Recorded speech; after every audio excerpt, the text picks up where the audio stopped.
As a kid, I hunted for rabbits.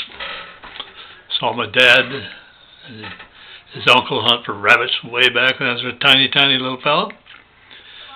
I hunted off a horseback. Old Tony would let me shoot the 22, and he would just flinch. No big problem at all.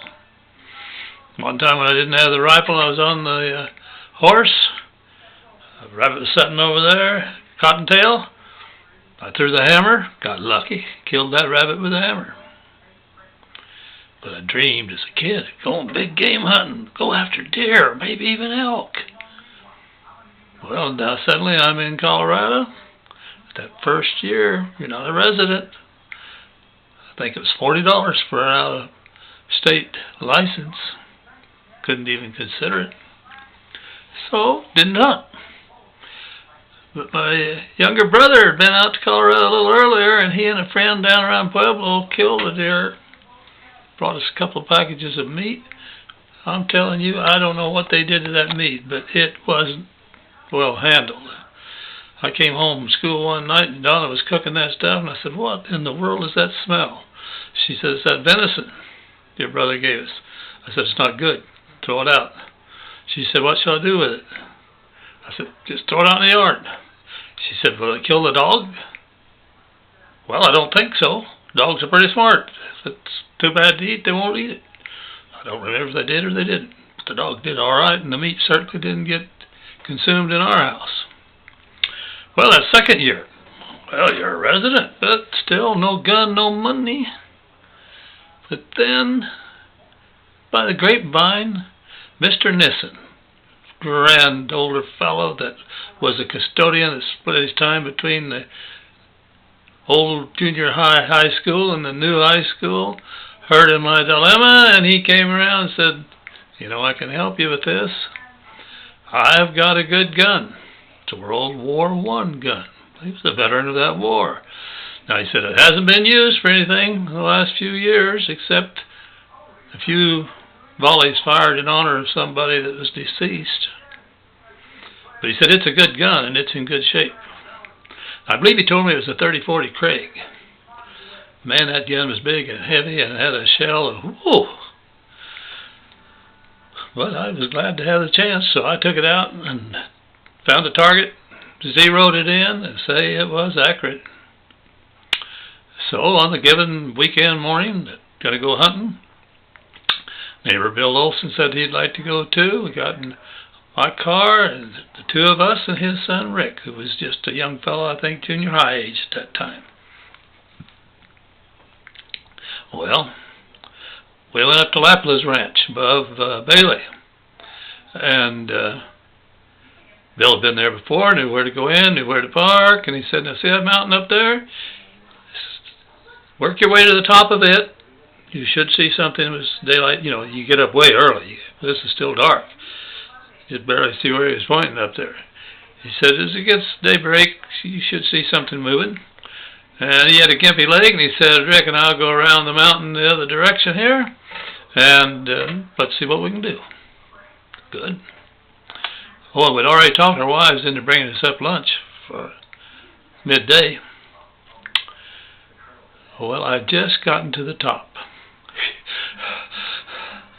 Dang, I wasn't in good shape at all. Nice big rock there. Could use it as a natural rest. Man, this is going to be a good place to shoot from. So stopped right there, not quite at the top. Hadn't been there very long. I hear a shot way over to my left in the direction that Rick and his dad had gone. And I look over into the trees, and there are deer moving, coming to come into the clearing that I just walked up through. Hey, don't be stupid. Wait till they get in the clearing. Man, I pulled down on that first deer. It was either sex. And I heard a thump. I just was pretty sure I'd hit it, but I didn't trust myself with the gun. I looked down to jack the next shell in, and I look up. No deer down. There's still deer going across. I pulled down on another one. When it went thump, I didn't take my eyes off of it. I chased that deer as it tumbled down the hill. I hadn't made a good shot. I hit it kind of on the left side. in the back and hip, and that left leg was flip-flopping weirdly as it rolled down the hill. Well, I got to where it finally stopped and gave it the final shot, cut its throat to bleed, and started looking for that other deer. I just knew I hit another deer, and if you hit it, you ought to claim it. And I thought, with his license, no big deal. Finally gave up.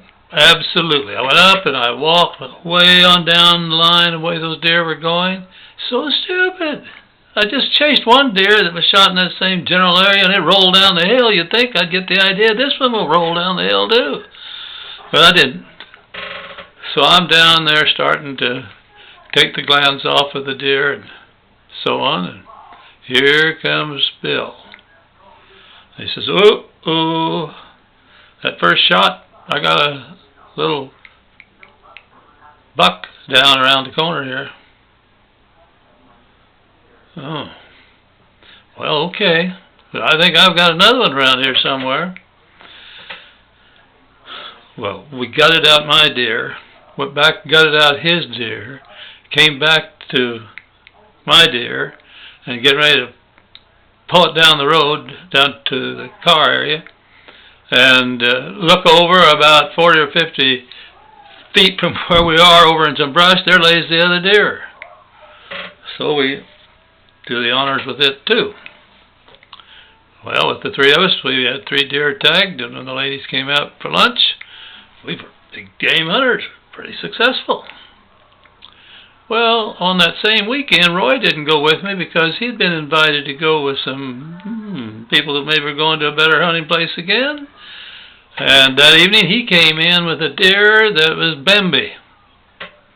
Roy, did you shoot Bambi? No, Dad, I didn't. But one of the guys did, and he is embarrassed to take it home. And I said, well, I'll take it. I didn't get a deer. We skinned that little guy and soaked him in the bathtub just like we used to soak a jackrabbit in salt water. We soaked it in the bathtub with salt water. We didn't age it, didn't think we needed to, and it was darn good eating. Well, we had good eating from that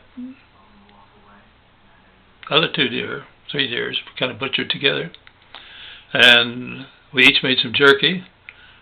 Bill's was very salty. Ours was not so salty. We liked ours better, but his is probably done the old way. Got a feeling I'm running out of time, so I'm going to quit.